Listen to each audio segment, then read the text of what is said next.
When you think you are ready, you are not. When you think you are not ready, then you are. How many times have we been a victim of our hubris? Thinking that we have everything ready only later to realize that we have forgotten a crucial item or step we need to finish the project. Our overconfidence becomes our undoing. Sometimes it's just simple forgetfulness, but other times it's self-sabotage. Thinking that we have everything, not double-checking our materials, or not doing an inventory beforehand, often leads to an interrupted momentum while making art, not being able to finish the artwork in all its glory. Immediately thinking that you are ready only means to me you are being lazy to double-check. You are impatient and just want to get started. That's all good. It's really hard to start something, especially in making art, and most especially a challenging project or painting. Having an "I'm ready to begin the project" feeling is good. And it's also quite understandable to start even if you have self-doubt that you're able to finish.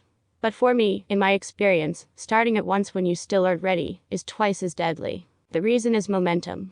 Imagine you're driving along the highway and you forgot the USB drive that has your presentation. You'd have to finish the whole highway, find a U-turn spot, go back to your house, and then go on your way. Of course, that takes time. Add in the fact that drive time going back and not being late for that presentation. So all the while you're rushing and making mistakes, spilling the coffee, and the next thing you know you're speeding and being chased by the police, or worse, you crash your car all because you left your USB drive at home. It's much better to assume that something might go wrong, especially before a project begins. In this USB left at home case, is having the foresight or the acceptance that you might screw this up, and might have a brain fart just before your big presentation, so you double check your pockets to see if you have the USB, and even then, at least saving the file in the cloud so that you have a backup just in case for some reason the USB crashes or gets wet by the rain or spilled coffee. It also wouldn't hurt to know your presentation by heart, just in case all else fails when you're in front of your client, and the power fails all of a sudden, or they can't read your version of the PowerPoint file. All this can be avoided or at the same time confronted by just accepting that when we are overconfident, we might oversee the chinks in our armors, just because we think we're unbeatable or invincible, because we just had a streak of wins, or we're just that much of a proud man that we don't even check ourselves if we need some kind of improvement. This saying is a no-brainer. Of course, we need to prepare before a battle, we need to review before a test, treat everything as a war, one say. We need to test things before taking the plunge of a point of no return action. Well, this is a no-brainer if you're one of the sound-minded individuals, or if you're one of the guys who have been wrong before countless times that you've learned your lesson and learned you did the hard way. This saying is for you too, to easily remind yourself and humble yourself, and for those who are in their artistic endeavor, it's a caution to not be such a proud asshole. And how does this relate to art, you ask? In cooking, there's a term called mise en place, which means establishment or to establish in English.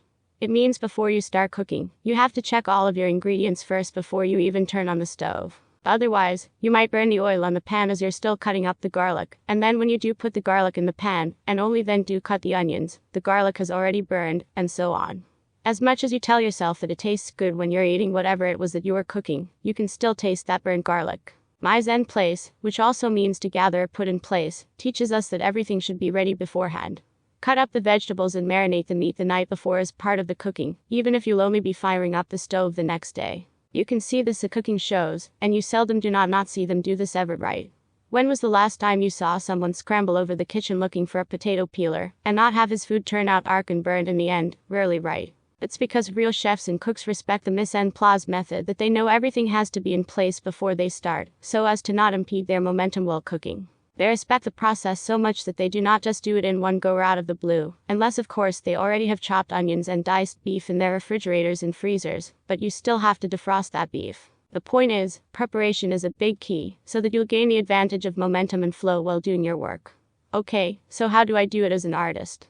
Well, my mother, being the food expert and cook that she is, taught me the mise en place term, and gave me a tip way back when I was starting to be a full-time artist. She told me that before I start painting, I should have done all my chores and other errands, so that when I paint, I can do it non-stop. Come to think of it, she might have said that at the time because she just wanted me to do my house chores, so that she wouldn't have to interrupt me while I was painting, which I hate, but also adds to the fact that this is something that we should do before starting, so kudos to her for killing two birds with one stone. Chores are done and teaching me a lesson. Nonetheless, I followed her advice then at work, so I did it every day, and to this day, I still do it. I have all sorts of daily routines in the mix too, so that I can harness that painting time when I do begin. And I can only explain this by sharing my daily routine. I begin my day either praying or meditating when I get up from bed. I then head to the studio, either greet my wife and son if they're awake, and ask them how they are, or if they're asleep still I go ahead and turn on the computer and write my dream. I do dream journals, and I often find good messages from my subconscious when I do, so try it for yourself. If I have time, I do some stretching and breathing exercises, and work out on an exercise bike. After an hour of this I clean the studio and take out the trash. Then breakfast. I usually watch something on the computer while I eat my breakfast, an episode of something, or just random videos I downloaded the night before. After that, a bath. Then I go back to my computer to read messages and respond to emails. I then do some more writing. This time I'm writing a book page every day, so that it accumulates slowly and steadily over a few weeks. You might be thinking, I thought you said this was a painting routine. Well, it is, and we'll get there. After writing, if I have an artwork or an advertisement or an announcement for an event to post, I post it. This is usually around lunchtime. After I've posted new art on social media or shared it on Reddit, I then go to YouTube and download more videos for the day's playlist. This is a crucial part of my daily routine, my playlist. It's mostly videos of YouTubers I'm subscribed to, comic book reviews, film trailers, comic book film reviews, Marvel Cinematic Universe rumors and theories, art videos, marketing strategy videos, psychology lesson videos, podcasts, church sermons, interviews, funny videos, and whatnot. I collect and download these videos with a special desktop app, and then play them as I paint. This does two things. First, I'm not streaming them, therefore no ads and no lagging. Second, this gives me the staying power to paint for more than 12 hours on my desk. It's like listening to the radio or watching TV while making art. You get caught up with the news and other inspirational videos while making art. It keeps me awake, it keeps me informed, it keeps me inspired and entertained. You might say, isn't that distracting? It depends. If I need full focus on what I'm doing, like inking or penciling, I can just play music or listen to a podcast or a sermon from our pastors I draw since they're just talking, and I don't need to look at them while I listen. I can keep my eyes on the art I'm making. However, if I'm just painting the colors, I can switch to the video playlist where I can look at the monitor from time to time while I paint. Yes, it might be distracting for some, but it works for me. The key is, the small break in focus gives me time to let the watercolors dry, and it also gives me time to pace myself, because my psyche is relaxed. And like the podcast and music, I make sure it's mostly stuff that I can listen to instead of fully watching. After all, my focus on art making is still the priority. Interviews and talks are also good for this. But if there's a new movie or TV show episode 1 then I won't put it on the playlist. I wouldn't watch these when I'm painting. Maybe after painting that I'll reward myself to watch a movie or a TV show episode when I take a break for lunch, because these things need my full attention to really absorb and appreciate. However, movies aren't at all excluded from my playlist, especially if it's a movie that I'll be watching for a second time. It's because it won't need my full attention anymore, and I can start painting while it plays. When I'm feeling especially lazy, I'll play a movie that I really like to watch, and then I won't have a choice but to do the work in front of me in my painting desk where the monitor is. When I really need to focus and time is of the essence, audiobooks and podcasts work well, so that my eyes don't have to leave the paper when I listen to these books and people talking. A concert playlist of a band or an orchestra or my playlist collection of music videos works well too. And when I really need to rush, I put on a playlist of concerts and performances by the White Stripes. No joke, their coke-filled music is such an adrenaline rush, I'm able to finish faster. So now with my playlist ready to play, with my chores done, my head clear for meditation and writing, my post posted for the day, and my body bathed, I now set up my table, which is a whole other thing. My table is clean of dust, which I also did when cleaning the studio. I then put my paperboard on top of the table, then put in my watercolor palette, and set up all my pens to the side.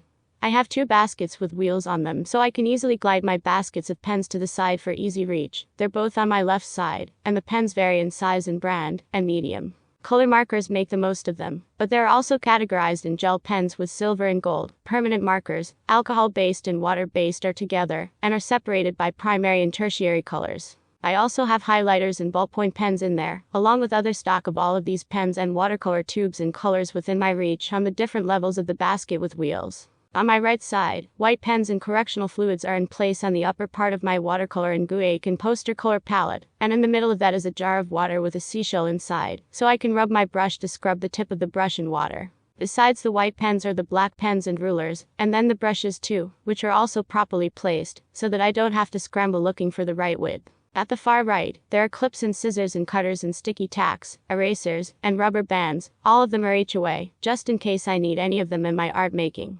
Right next to me is a smaller desk. This is where I put my coffee and notebooks, more than one, along with a mouse and mouse pad. This is also a place where I place my snack if I have some. Coffee, water and snacks are not allowed on my painting table, so that I can avoid accidents. And yes, I have at least 4 to 5 notebooks with me on that small table. All of which is where I write ideas or thoughts depending on what book they belong to. I imagine them as nets to capture ideas that come to me as I paint, and that happens a lot. So I'm prepared to just go on over to the side, get the right notebook and jot that idea down like a madman. And lastly, beneath my painting table is a wireless keyboard which I designed and made a device that houses it, where I can easily pull it out when I need to type something. I have 2 monitors, one on the computer table and the other on the front of my painting table. This is where I watch my playlist as I work, but both monitors are connected to one PC, and I can easily access the 2 on either keyboard, mouse, or monitor. They even have 2 separate speakers as to where I want to direct the audio, on my computer table or painting table, so that it matches the monitor where I'm watching the videos. Back at the desk, there are 2 lamps and a nearby light bulb, and one special LED lighting for my color palette. I have a stand for the reference I have for the artwork I'm making. I also have a shelf system above the desk where I dry my artwork and segregate them per project and step. There's a penciling slot, an inking slot, a done and scanning slot, and a total of 15 slots where I segregate the projects. Before I start painting, I ready the references I'll be using, which one I would be painting or drawing first up to the one I'll be painting to the last. There is also a whiteboard on the wall beside me on the right, where I write what artwork I need to do that day and other notes that suddenly enter my schedule. And beside that is a list of commissions and project status, just so I can see all of them whenever I need to. Having a list of what you need to finish today is also a key thing to have. It's ideal to do this at the start of your day as it clears your mind, and you won't forget anything important as you cross off things on your list one by one. I seldom get done all that I have put on the list that day, and I just migrate what I haven't finished yet onto the list the next day. You might say, this doesn't work, you weren't able to finish all of the things you set out to do on your to-do list today.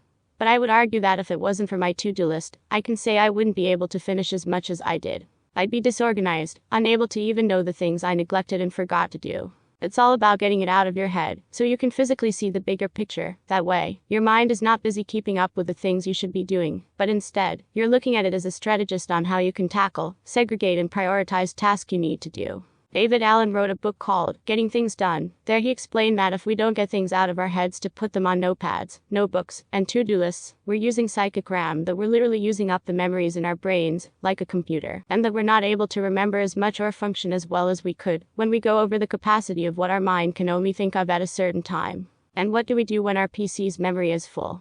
We delete things, we keep what's important. We organize files and folders that are related to each other, and we store the other data we won't be using now on an external hard drive. In that way, like our minds, we don't clog it up with irrelevant and unimportant things. We just focus on the project at hand, to what's truly important, and when we do so we will be at full capacity. When all of that is set up and done, I can now finally begin to paint, or should I say play. Charlie Parker said, master your instrument. Master the music. And then forget all that bullshit and just play. That's what I do. It's still work, yes, it's draining and tiring after the day, but it's also just play for me. Painting the colors, drawing, and having fun. And that play aspect comes out of the artwork as my clients and audience also see and feel it. They're satisfied upon seeing my work. Going back to what I said, when you think you are ready, you are not. When you think you are not ready, then you are. This means preparing without pride. Or just not second-guessing yourself because you know you have prepared as much as you can, even though you know you really can't be too prepared. Is saying that you got this, and at the same time, let's double-check our checklist. That you have considered everything before you start. You got your music or podcast ready, your coffee or tea next to you, your references all printed out, and your art materials there and have some extra just in case you feel extra inspired that day. And when you have all of that ready, and you know that you might still encounter some roadblocks after you begin, then you will realize that you can never really be prepared for anything, but it is good that you are prepared. Because when you have done your best to prepare everything and there arises a complication or something is missing, you can just as easily improvise. Or when something is lacking, it wouldn't be too hard to replace or go without or go get whatever it is. Compared to starting with almost nothing or only with minimum preparation. Sure enough, that won't be the only thing that's going to be a problem that day in that project. And when you do finish you'll say, if only I had that thing with me, I could have done this artwork much better. When you think you are ready, you are not, because there will always be something missing, some unforeseen force or event or circumstance unbeknownst to you and your art endeavor. It's better to assume that you are not ready, so that you can seek out the obstacles you may encounter along the way, so that you may not pay with time wasted, and your momentum and flow can better your art when you do ride that flow. So I implore you to prepare. Miss N, place your materials, ready your playlist, check your art supplies, and have reserves too. Buy your brand of coffee, and have more than enough so that you don't have to go out of the house in the middle of the night just to get that brand. So think you are not ready, so then you will be. So that you can force yourself to look for holes in your ship and patch them up before going to sea. It's not being obsessive compulsive about the details, it's just being prepared altogether than not being prepared and going on to battle, without having to sharpen your sword or check your resolve.